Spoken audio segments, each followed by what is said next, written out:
పల్నాడు ప్రజలకు, తెలుగుదేశం పార్టీ కార్యకర్తలకు, అభిమానులకు అందరికీ నా నమస్కారం.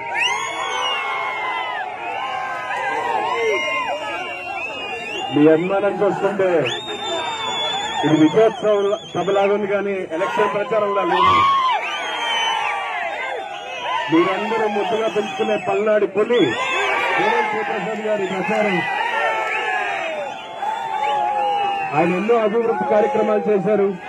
ఇక్కడ ఒక 1250 కోట్లు పెట్టి అన్ని వర్గాలకి, అన్ని వర్గాల ప్రజలకు అన్ని రకాల సదుపాయాలు కల్పించారు.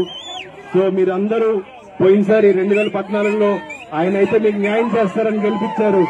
ఈసారి అభివృద్ధి ఇంకా జరగాలంటే ఖచ్చితంగా కోడెల శివప్రసాద్ గారిని గెలిపించాలని కోరుకుంటున్నాను.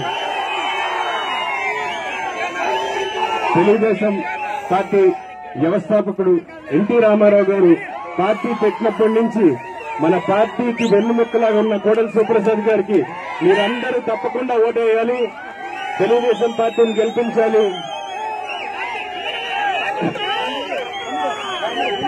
అలాగే ఇవాళ పొద్దున ఏదో ఛానల్ చూస్తుంటే వైసీపీ నాయకులు మాట్లాడుతున్నారు, చంద్రబాబు నాయుడు ఏదో చేస్తారని.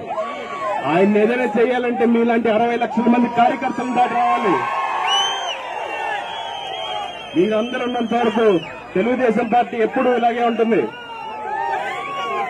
ఇంకో పక్కన చూస్తే మనకు అటు ప్రధానమంత్రి నరేంద్ర మోడీ, ఒక పక్క కేసీఆర్, ఒక పక్క జగన్మోహన్ రెడ్డి, ఇలాంటి ఎంతమంది గుంట నక్కలు మన మీదకి కాపుకోవాలని చూస్తే మన బొచ్చు కూడా పేకల రాళ్ళు. ఇది మాత్రం మీరందరూ గుర్తుపెట్టుకోవాలి.